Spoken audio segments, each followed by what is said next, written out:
ఎక్కడ లేని దరిద్రాలు మొత్తం మన ఇండియాలోనే వినాల్సి వస్తుంది. నేనైతే లాస్ట్కి నువ్వు హిందువా అని అడిగి చంపే కాడు కూడా వచ్చినాం మనం. దీని కారణం ఎవరు? మనమే, వేరే వాళ్ళు కాదు, మనమే. ఎందుకంటారా? కరప్షన్. మాట్లాడితే కరప్షన్, సెల్ఫ్నెస్. నేను ఒక్కడనే బతకాలి, నా చుట్టుపక్కల వాళ్ళు చచ్చిపోయినా నాకు పర్లేదు, నేను మాత్రమే బతకాలి అనుకునే కాడికి వచ్చినాం మనం. ఇప్పుడు 27 మందిని చంపాడాడు, మూటా ఉంది, చంపారు, అడిగి మరీ చంపారు. క్లియర్ కట్ చెప్తున్నా, అక్కడ ప్రతి ఒక్క మాటలో తెలుస్తుంది మనకి. అడిగి మరీ చంపడం, పాయింట్లు తీసి చూసి మరీ చంపారు. అంటే వచ్చినోడు ఎవడు? క్లియర్ కట్గా చెప్తున్నాడు. ఇంకోటి మ్యాటర్ ఏంటంటే క్లియర్ కట్ చెప్తుండు, వెళ్ళి మోదీని చెప్పమని. అర్థమవుతుందా? అంటే ఏం చేయలేరు, ఏం పీకలేరు, మేము ఇట్లనే చెప్తాం, ఇట్లనే చంపుతాం. అరే మన కాశ్మీర్లో వచ్చి చంపి రేపు మన ఢిల్లీ కూడా రావచ్చు, మన హైదరాబాద్కి రావచ్చు, మీ ఇంటికి కూడా రావచ్చు. దానికి కారణం ఎవరు? నువ్వు నేను కాదా? పైసలకు అమ్ముపోవడం కాదా అది? అరే ఆడదాకేందుకు, రేపు నీకు 10 లక్షలు ఇస్తాం, మీ అమ్మని చంపేయమంటే చంపేస్తావు నువ్వు, అంతేగా.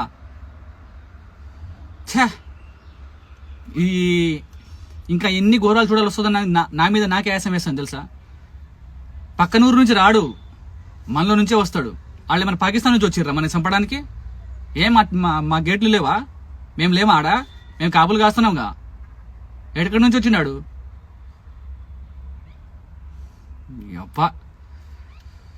ఫస్ట్ అయితే ఎవరినైతే ఈ దీన్ని సపోర్ట్ చేస్తుర్రో ఆ నా కొడుకుల్ని అడ్డంగా నరికేయాలి. మన ఇండియాలో ఉంటూ మన ఇండియా ఫుడ్ తింటూ దొంగ నా కొడుకులు మనల్ని చంపుకుంటారు ఏంటో నాకు అర్థం కాదు. చెత్త నా కొడుకులు ఎక్కడ తయారయ్యారా మీరు అసలు? ఇప్పుడు ఆ కాశ్మీర్ పరిస్థితి ఏంటి తెలుసా? టూరిస్ట్ వెళ్ళకపోతే తినడానికి తిండిలు ఉండదు వాళ్ళకి, ఆ పరిస్థితిలో ఉంటారు వాళ్ళు. ఎలా చేయాలనిపించిందో మీకు అర్థం కాదు. వేరే వాడు రాడు కదా, మీ వాడే కదా వచ్చింది, నువ్వు సపోర్ట్ చేసిన వాడే కదా వచ్చింది ఆడికి, నువ్వు రమ్మంటేనే కదా వాడు వచ్చింది. ప్లాన్, పగ్గడ్బందీ ప్లాన్ అది. పేల్గాం నుంచి హాస్పిటల్ దగ్గర 50 కిలోమీటర్ దూరంలో ఉంది హాస్పిటల్. ఇక్కడ మనం ప్లాన్ చేస్తే, ఇక్కడ మనం చంపితే మనకు అడిగేవాడు ఉండడు, మనకు దిక్కు లేదు, అంత దూరంలో ఉంది అని చెప్పేసి పగడబంది ప్లాన్తో చేసిన కుట్ర అది. పరాయి దేశం నుంచి వచ్చి మన ఇండియాలో తిరిగి చూసి చెయ్యడు, మనలో ఉండి మనమే సపోర్ట్ చేస్తాం వాళ్ళని. సిగ్గులేని బతుకులు మనకి తెలుసా? ఘోరం కోపం వస్తుంది నాకైతే. వీడియో చేద్దాం అని చెప్పేసి నేను సైలెంట్గా ఉన్నా. ఎందుకులే ఇంత దారుణంగా ఒడిగడతారు, ఎందుకులే అని చెప్పేసి నేను సైలెంట్గా ఉన్నా, కానీ నా వల్ల కావట్లేదు.